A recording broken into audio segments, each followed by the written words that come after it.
Bendito seja o nosso Senhor e Salvador Jesus Cristo, pela rica oportunidade de nós estarmos aqui nesta noite para divulgar a santa palavra de Deus aos nossos amados e queridos irmãos. Somos profundamente gratos, estamos falando aqui da Congregação Jardim de Deus. A Congregação Jardim de Deus fica aqui na Avenida Perimetral, bairro Terra Firme, Guamá. Por que bairro Terra Firme, Guamá? Porque é uma fronteira entre Guamá e Terra Firme. E na regência do pastor Edson, o seu auxiliar, o Jeremias, estamos aqui, pela graça de Deus, divulgando a santa palavra do Senhor. E nós temos essa oportunidade de divulgar aos nossos amados irmãos, seja daqui, dos bairros aqui próximos, toda Belém ou outros locais aqui do nosso Brasil. Estão nos acompanhando, sou muito grato. Na última live que nós fizemos, teve aproximadamente 600 pessoas que acompanharam. Possivelmente, essas 600 pessoas estão nos esperando nesse exato momento para divulgar a palavra de Deus. E somos gratos, porque vocês têm interesse pela palavra do Senhor, e esse interesse nos chama a atenção, principalmente de Deus, porque a palavra do Senhor diz que quem é a ovelha do Senhor ouve a sua voz. Então é um sinal que você é uma ovelha de Deus. Caso você não fosse, você não estaria presente fisicamente aqui e nem online, onde você está na sua casa nos dando atenção. Então, queridos, nós estamos aqui já no capítulo 11 da Epístola aos Hebreus, escrita pelo apóstolo, e já estamos terminando. É a antepenúltima, depois tem a penúltima, e depois vem a última, e acaba no capítulo 13. São 11 sexta-feiras, cada sexta-feira um capítulo.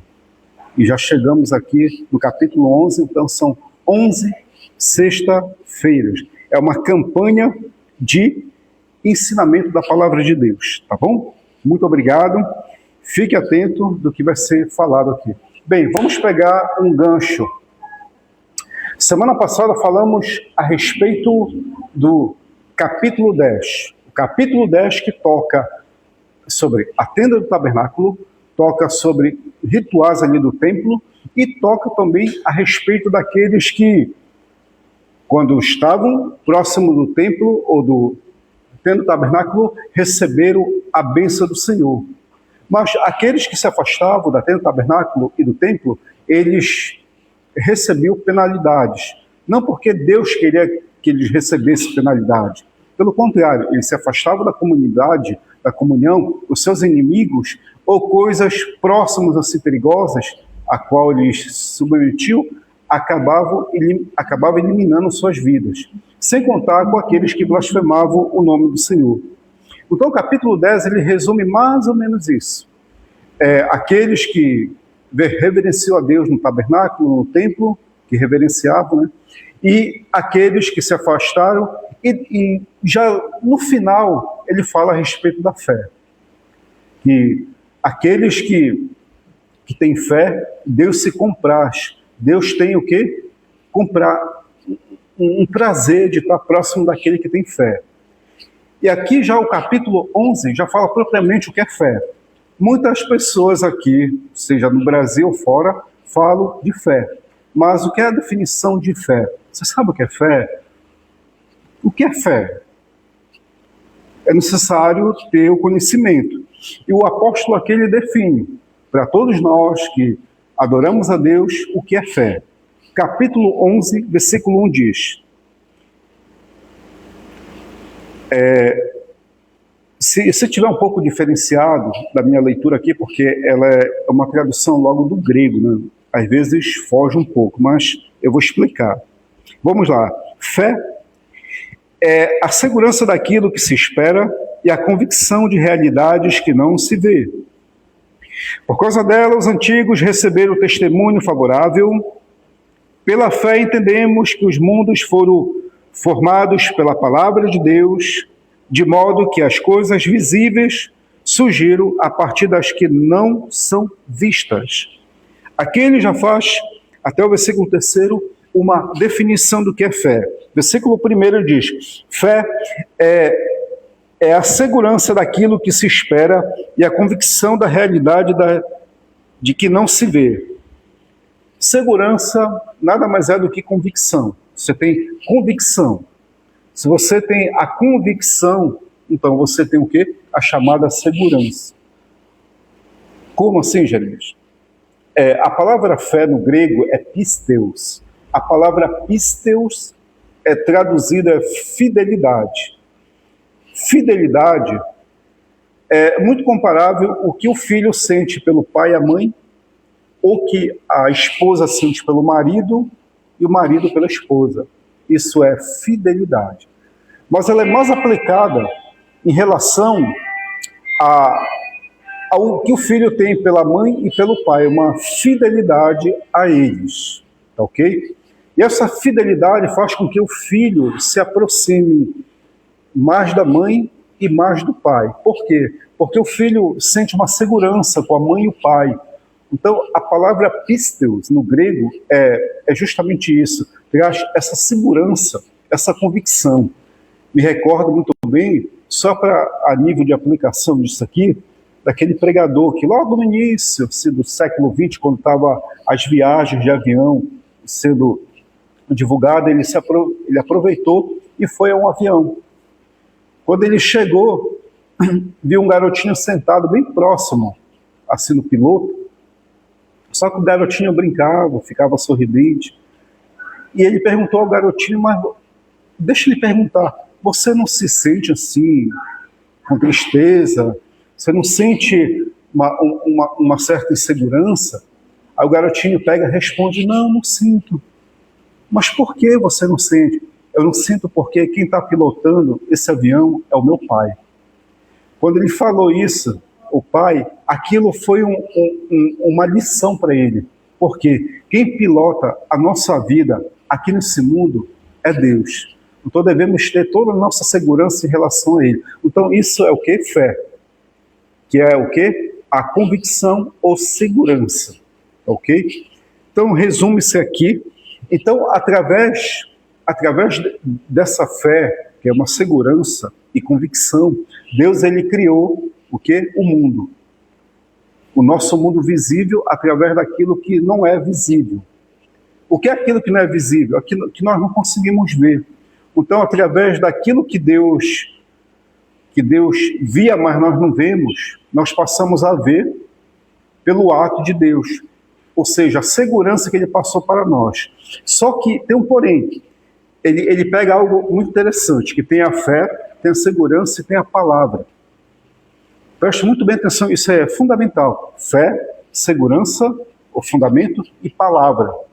E a experiência que Abraão teve é muito próximo disso, tá bom? Muito próximo.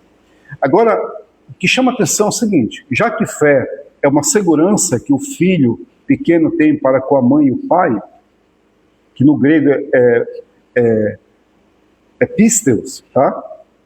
Então, se essa segurança é isso, então preste muito bem atenção no sentido do que Deus fez. Ele nos deu segurança, fundamento para que possamos ter uma vida boa, perfeita e agradável aqui nesse mundo. Por isso que ele diz: e fez os céus e a terra e viu que era bom. Bom por quê? Porque ele usou sua palavra. Só a palavra? Não. Ele deu segurança e convicção em relação àquilo que ele criou para nós. O versículo 4 diz, aqui já vem a explicação. Vamos pegar por etapa os patriarcas passando de Abel, Enoque, Noé. Aí, depois de Noé, vamos pegar as etapas de Moisés e os profetas, aí termina. Vai ser um resumo muito simples. Eu não vou pegar versículo por versículo e explicar, tá? Vai levar muito tempo. Mas eu vou ler e resumir, vocês vão ver que vai ser muito rápido. Versículo 4 diz, pela fé, Abel ofereceu a Deus um sacrifício superior ao de Caim. Por ela ficou atestado que Abel era justo, quando Deus testemunhou a respeito de suas ofertas. Por meio dela ainda fala, apesar de estar morto. Pela fé, Enoque foi removido de forma não a passar pela morte, e não foi encontrado porque Deus o removera, pois antes de sua remoção já havia recebido o testemunho de ter agradado a Deus. De fato, sem fé não dá para agradar a Deus, pois quem dele se aproxima precisa crer que ele existe e que é recompensador dos que o buscam. Pela fé, Noé foi instruído a respeito do que ainda não se via. Reagiu com reverência e construiu uma arca para salvar sua família. Pela fé, trouxe condenação ao mundo e herdou a justiça que é oferecida mediante a fé. Até aqui o versículo 7, tá bom? Até o versículo 7. Então ele fala de 3 personagens que nos chamam a atenção: Abel, Enoque e Noé.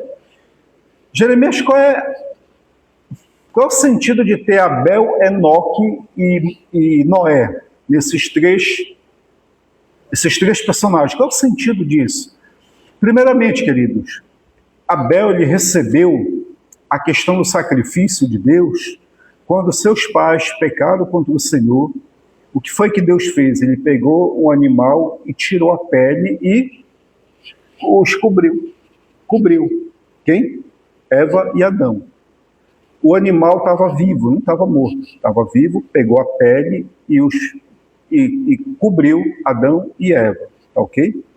Então, a partir daí, dessa experiência, de acordo com Gênesis 3, versículo 21, Abel entendeu que para nós nos desculparmos diante de Deus, pedir perdão a Deus, ter uma vida pura, limpa, era necessário ter um sacrifício de um animal vivo.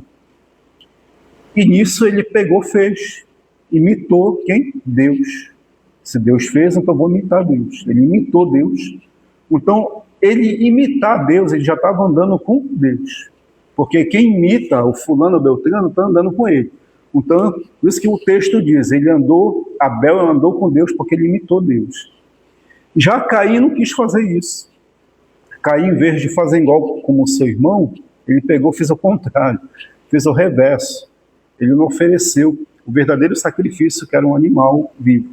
É por isso que Deus rejeitou, ok? O segundo personagem é Enoque. Qual é o sentido de colocar Enoque aqui nesse texto?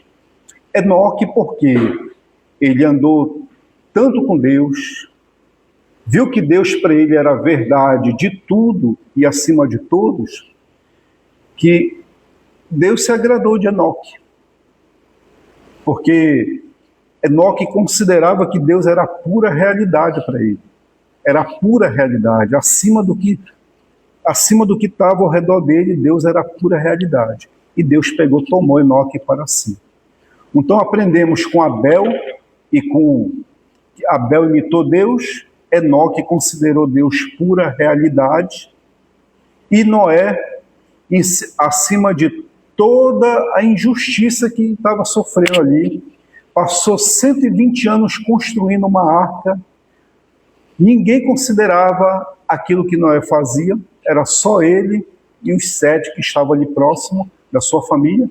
Ele estava pouco se importando, ele somente obedeceu a Deus. E passar 120 anos com seu martelo ali batendo, fazendo a arca com madeira, com betume, e foi salvo todas aquelas pessoas? Não. Foi salvo somente Noé e sua família. Então, diante da injustiça que estava prevalecendo ali, diante da maldade, o crescimento, de acordo com Gênesis 6, Noé, pelo contrário, ele não se curvou diante do sistema, da injustiça, da maldade, ele somente obedeceu a Deus. Então, ele uniu a obediência a Deus juntamente com a sua fé. E se tornou o quê? Se tornou algo absolutamente real para ele. Então, diante de toda injustiça que você está passando nesse exato momento, seja pessoas próximas ou distantes, mas se você une a sua obediência ao firme fundamento, à convicção que você tem para com Deus, você vai estar andando como Noé andou e considerando Deus acima de toda e qualquer situação ao seu redor, como Enoque considerou, imitando a Deus como Abel imitou. Que esse é o nosso propósito, tá ok? Então termina aqui a questão dos patriarcas antes de Moisés, antes de Abraão, né? Aí depois disso vem aqui os patriarcas Abraão, Isaque e Jacó e os demais. Vamos lá. Versículo 8 diz: pela fé, Abraão obedeceu quando foi chamado e partiu para o lugar que haveria de receber por herança, contudo, partiu sem ter conhecimento desse lugar. Pela fé veio viver na terra prometida como sendo-lhe estranha, habitando em tendas com Isaque e Jacó, cordeiros da mesma promessa, pois aguardava a cidade que possuía fundamentos, cujo arquiteto, o construtor, é Deus.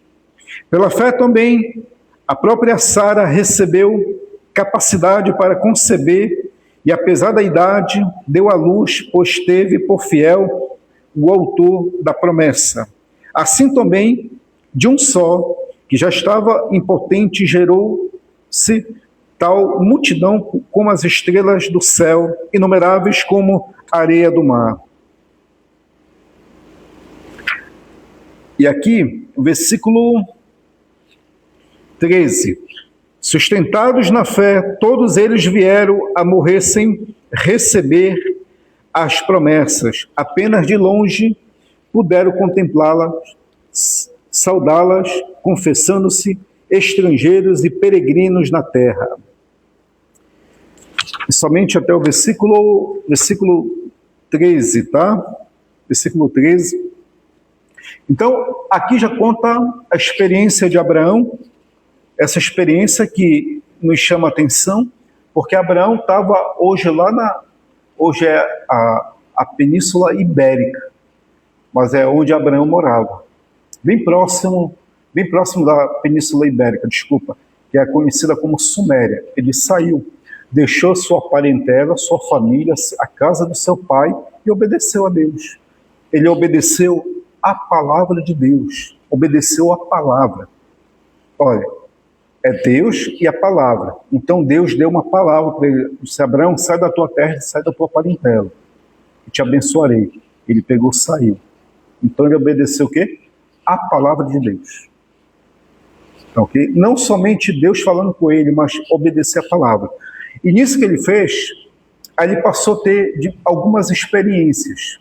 Primeiramente, Sara foi abençoada porque ela teve fé? Não, Sara foi abençoada porque Abraão teve fé.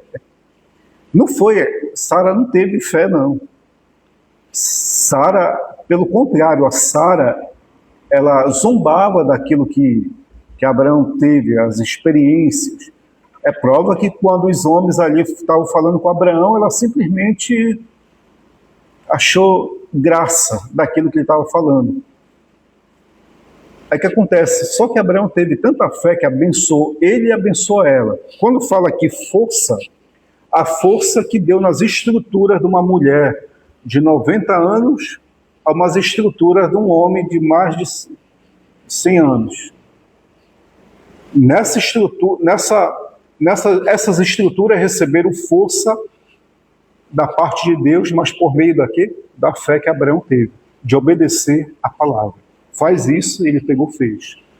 Não perguntou por quê, qual é o motivo, só pegou e fez. E ao fazer isso, Deus teve mais um diálogo com ele, prometeu uma terra, ele pegou, foi, e ficou andando por ali. Prometeu um filho, pegou, esperou. Aí estava prometendo mais alguma coisa para ele. Prometeu uma cidade com fundamentos a qual pertence a Deus. Então o propósito de Abraão não era possuir verdadeiramente aquela terra ali, porque atrás daquela promessa havia uma superior, que era a promessa de estar na cidade a qual Deus é o arquiteto, e conhecer também o Messias, o seu prometido. É prova que Jesus, no capítulo 8 de João, diz que quando Abraão viu ele se alegrou. Jesus falou isso. Então Abraão estava alegre em ter visto Jesus e estava alegre porque ele viu a cidade celestial a qual o Senhor prometeu para ele. Não era propriamente a terra. A terra ali é uma promessa fora parte, tá bom? Então, queridos e queridas, desculpa, eles andaram peregrino nessa terra. De fato, assim, versículo 14, confesso demonstrar buscar uma pátria. Caso pensasse naquela onde partiram, poderiam ter voltado. Entretanto, agora, desejo uma pátria superior, seja celestial. Por esse motivo, Deus não se envergonha deles, de ser identificado como o Deus deles. Até lhes preparou uma cidade. Eu sou o Deus de Abraão, Isaque e Jacó. O Deus deles, quando se refere ao Deus deles, é porque eles se apoiaram na promessa. Pegaram a promessa e acreditaram. Jeremias dá um exemplo de promessa. Tá? O fundador da igreja metodista, chamado John Wesley, uma vez ele estava reunido com todos os obreiros dele na Inglaterra, e ele chegou no meio da multidão lá, e começou a ensinar a palavra de Deus. Quando ele foi falar de fé e promessa, ele tirou o relógio dele de ouro do bolso e disse assim: quem é o primeiro que vem aqui, pega esse relógio e fique para você. O pessoal perceberam, puxa, relógio de ouro, o Wesley está dando, acho que ele está brincando. Aí ninguém foi lá. Aí um garotinho se levantou do meio da multidão, foi lá e pegou o relógio e agradeceu e tocou no garotinho, ficou feliz e disse: agora é seu, porque você acreditou. Os adultos não acreditaram, porque ele tinha prometido algo, mas os adultos achavam impossível um homem adulto dar um relógio de ouro para uma outra pessoa. Então Deus, ele prometeu dar algo para Abraão, Isaque e Jacó, e eles abraçaram aquela promessa, apesar de não ter cumprido na vida deles, mas eles abraçaram. Receberam, morreram, mas não receberam, mas eles abraçaram. Abraçaram principalmente o que Deus tinha prometido.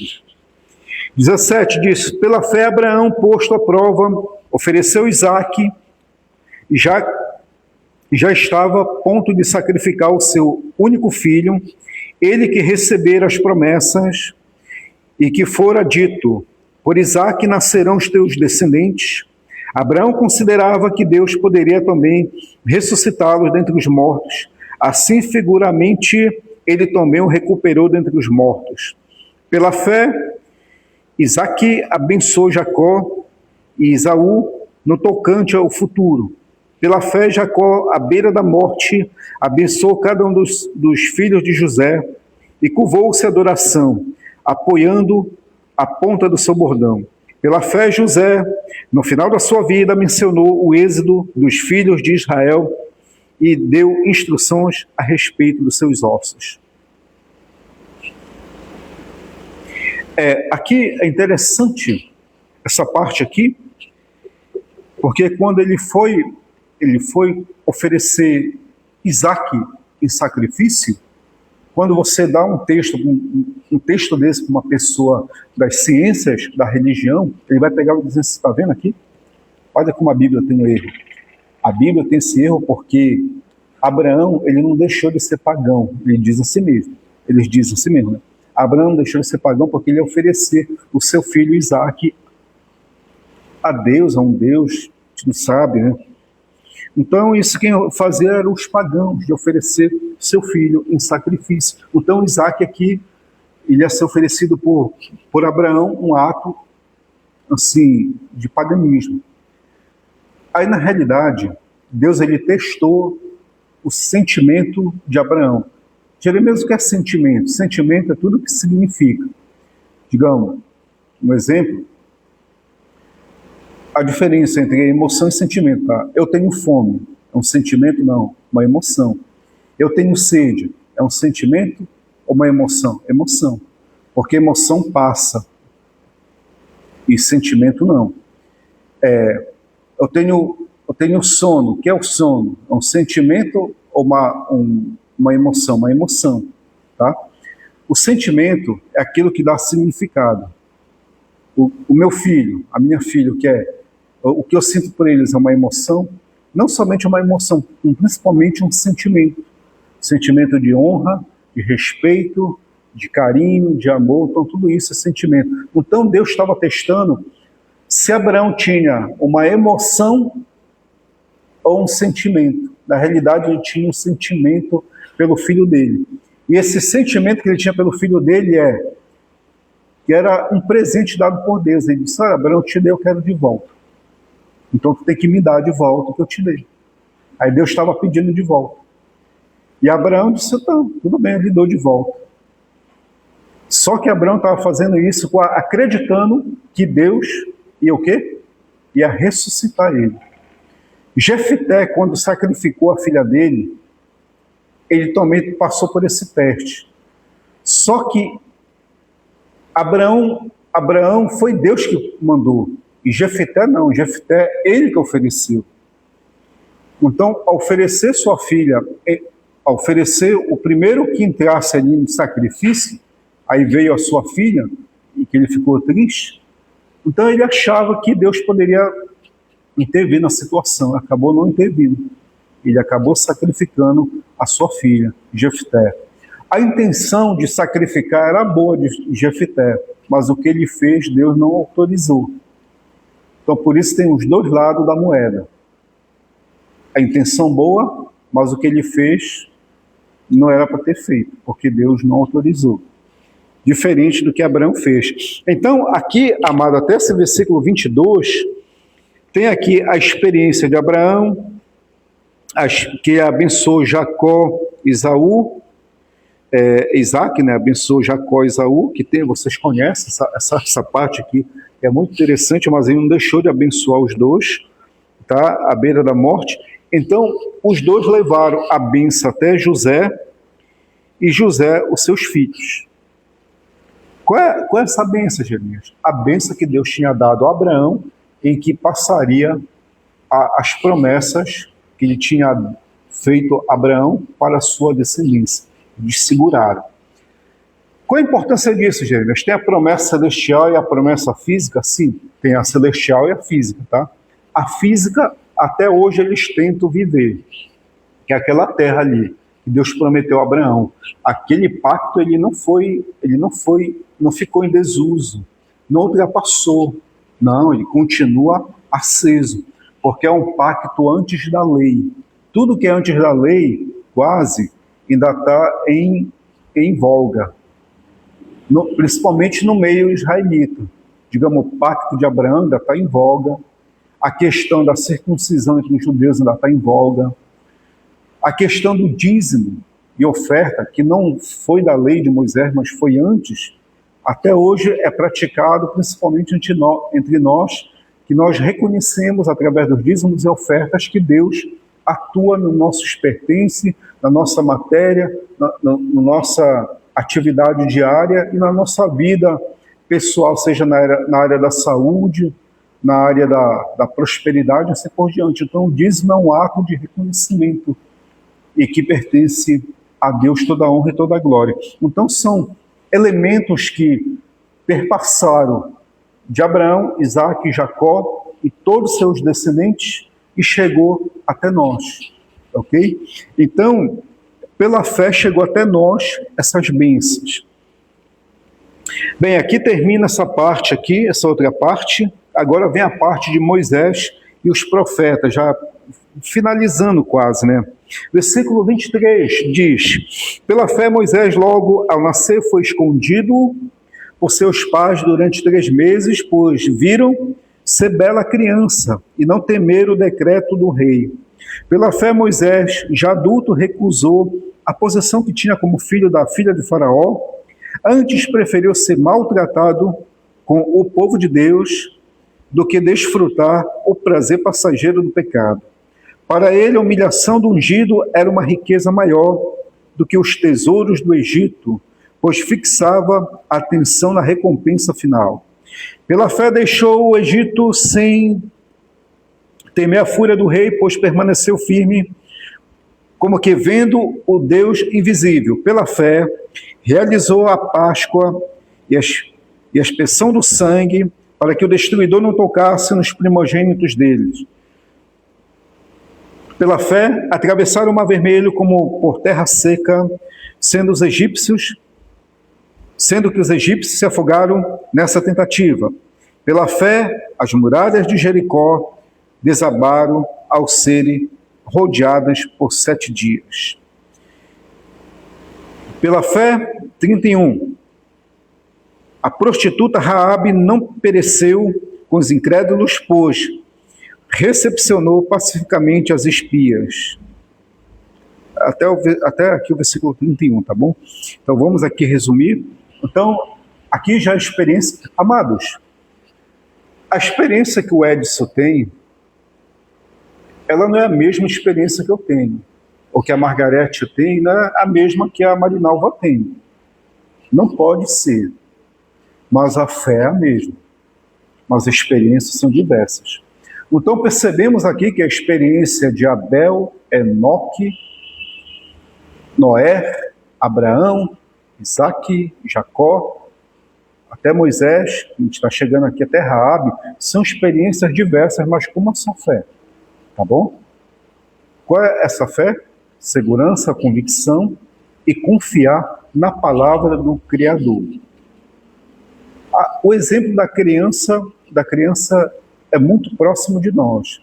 Quem tem filho pequeno ou neto tal sabe que é a convicção muito forte da criança em relação ao adulto, o pai, a mãe, a avó, é muito forte mesmo.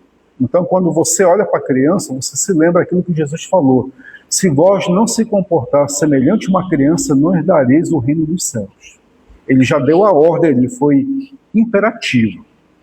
Então, a fé é comparável da criança, que no grego é pisteus. Se não tiver... E ele fala, se não se comportar, ele já coloca assim na questão prática, não na questão teórica. Só, olha, tem que te comportar. Então, se comportar já é o ato de fé. Ele não está definindo, olha, a fé é assim, é assado, cozido e tal. Jesus não. Jesus ele é logo claro. Ele diz, olha, quer saber o que é fé? Fé é isso. Se comporta como uma criança. Pronto. Isso é fé. Não tem segredo nenhum. Porque para Jesus as coisas eram muito mais práticas. Quando ele ia com os fariseus, claro que você pega os discursos de Jesus, meu Deus, um discurso assim, fantástico para a questão daqueles que se diziam ser conhecedores e doutores da lei. Você pega Mateus 23 ali, meu Deus, cheio de linguagem figurada ali, que um filósofo pensar aquilo ali leva muito trabalho. Mas aqueles que se julgavam ser sabedores, ele pegava e se comportava de uma maneira. Mas só que ele não gostava desse tipo de lidar com esse tipo de coisa. Ele gostava de lidar com o público, com as pessoas assim, humildes, entendeu? Mas, pois é, aí ele diz que é a questão da criança. Tem que se comportar como uma criança. E aqui, Moisés, ele teve essas experiências aqui. Primeiramente, os pais dele pegaram ele, uma criança muito bonita, aos 3 meses guardaram ele dos perigos de Faraó. Aí você pode perguntar assim, mas Jeremias, olha aqui, Moisés, ele não tem que ser, nós não devemos ser obedientes aos mandamentos, às autoridades. A autoridade decretou ali que tinha que ser eliminado. Não tinha que obedecer à autoridade, porque a autoridade não é constituída por Deus.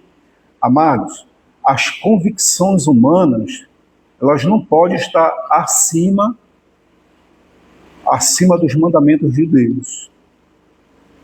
Isso era muito praticado no meio, ali no nazismo, quando eles iam eliminar as crianças, como as pessoas mentiam, guardando as crianças para que eles passassem ali e não eliminassem. Por quê? Porque os mandamentos de Deus estão acima das ordenanças dos homens. Aí Pedro pega, mas antes de obedecer a Deus, que a homens. Não que eu tenha dado aqui um aval à mentira, entendeu? Mas tem diversos fatores como você pode resguardar a vida acima de ordenanças humanas, que foi o caso aqui de Faraó, em relação a Moisés. E pela fé já adulta, ele recusou a posição de destaque, de ser chamado filho da filha de Faraó. Ele preferiu ser humilhado junto com seus irmãos do que pegar o título filho da filha de Faraó. Por que ele se recusou a fazer? Porque ele ia se sentir muito mal vendo pessoas do povo dele sendo humilhado e ele lá acima em destaque. Aí ele pegou e se recusou. Ele preferiu ser humilhado junto com o seu povo. E essa humilhação trouxe a consciência em Moisés que havia uma riqueza maior do que os tesouros do Egito. Qual era a coisa maior que tinha, que Moisés considerava? Deus já tinha revelado para ele, que era a glória de Deus. A glória de Deus está acima de qualquer glória humana. Toda glória humana vai passar. Toda. Toda glória humana passa. Uma pessoa que tem diversos títulos vai passar. Uma pessoa que tem diversas casas, diversas riquezas vai passar. Um país cheio de riqueza vai passar. Mas a glória de Deus, Moisés percebeu que não ia passar. Ele estava justamente fixando essa glória, ele estava esperando isso. E por isso que ele abandonou tudo. Aí ele pegou, tirou o povo do Egito, passou pelo Mar Vermelho, teve aquela experiência ali das pragas, tudo isso ele fez pela fé, juntamente com o povo. Tá? Aí passando isso, veio a prostituta Raabe. A prostituta Raabe, ela teve uma fé também extraordinária, porque ela sabia que o juízo de Deus viria através dos israelitas. Então ela pegou e reconheceu, olha, eu quero que a minha vida seja poupada. Os israelitas pegaram e disseram, olha, você coloca esse fio de carmesim na sua janela e sempre esteja lá, porque de todas, somente a sua casa não será atacada. Ela pegou e colocou lá, porque ela ajudou os espias. Apesar dela ter tido uma vida ruim, mas através dessa experiência de fé, ela teve uma vida transformada, e de acordo com Mateus capítulo 1, verso 5, ela foi inclusa na genealogia de Jesus. Entendeu? Então a fé que os israelitas expressaram alcançou até o pessoal de Jericó, que Raabe foi uma, e juntamente com seus descendentes, tá? Aí, para terminar, diz, que diremos mais? No tempo escasso, falar de Gideão, Baraque, Sansão, Jefté. Olha, Jefté, eu falei, né? Sacrificou a filha. Foi a intenção dele. Entendeu?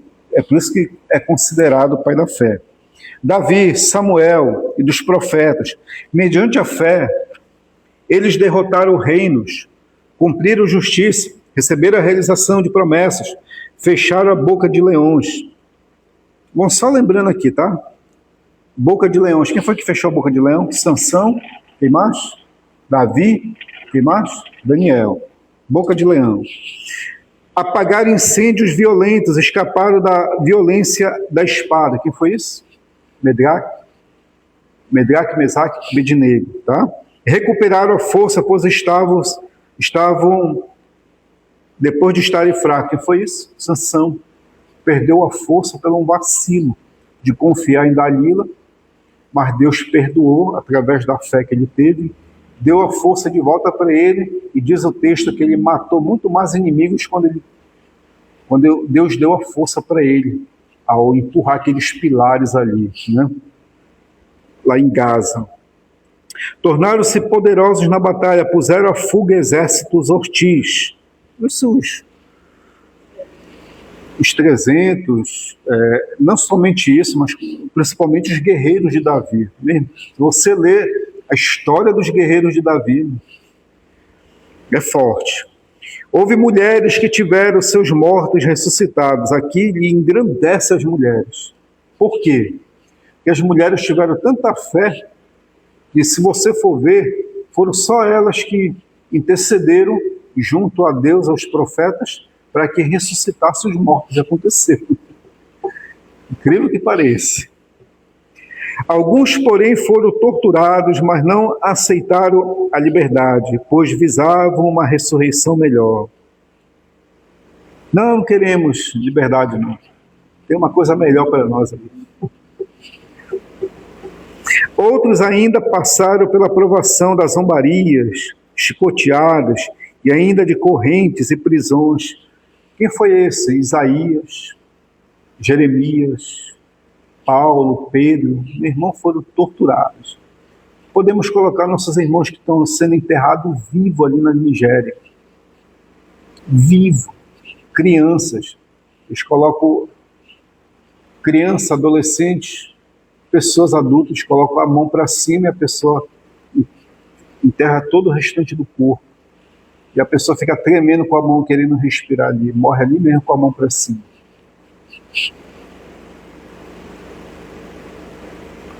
Foram apedrejados, cerrados. Apedrejados, Jeremias morreu apedrejado. Lá no Egito, Isaías foi cerrado ao meio por Manassés. Mortos fio a espada, Paulo e muitos outros, perambulando, cobertos com pele de ovelhas e cabras, necessitados, oprimidos, maltratados. A partir de João Batista e outros, eles andavam assim, porque eles consideravam sempre o mundo insignificante. Eles queriam pregar, anunciar o reino de Deus. 38. O mundo não merecia possuí-los. Vagaram por desertos, montes, cavernas e tocas.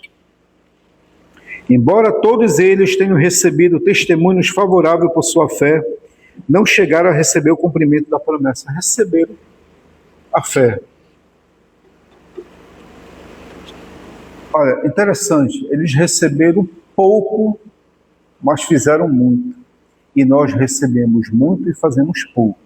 Como assim, Jeremias? Eles receberam poucas visões, poucas revelações, mas eles fizeram muito odiando e tendo aversão ao mundo que lhe oferecia facilidades.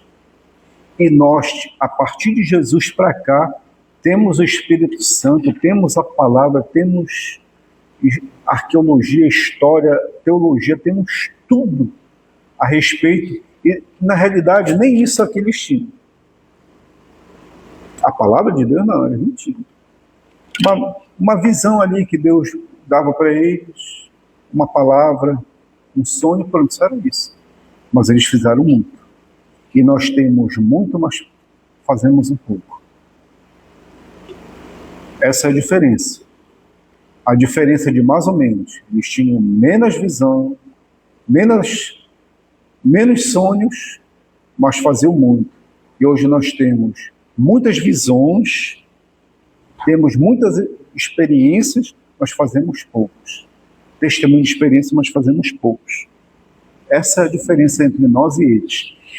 E por último, versículo 44.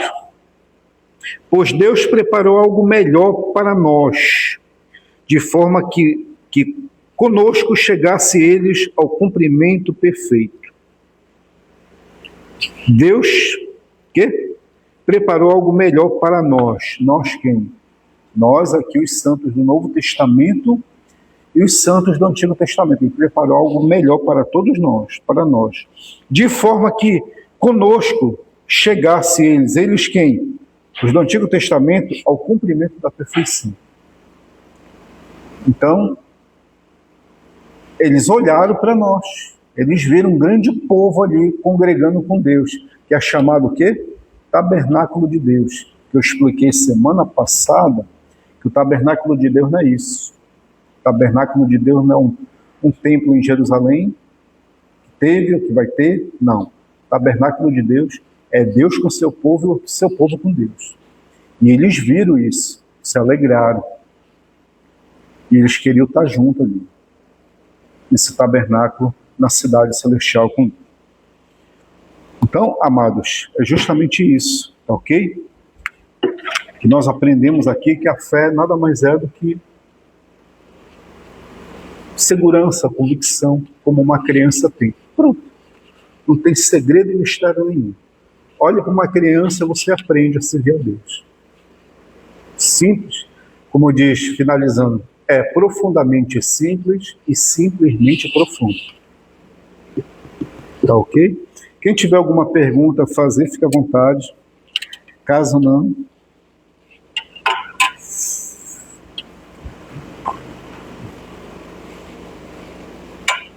Caso não, faça uma pergunta para mim mesmo.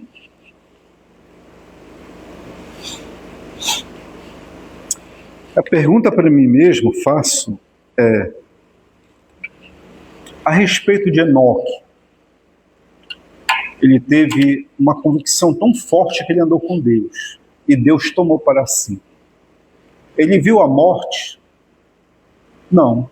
Teve experiência com a morte? Não.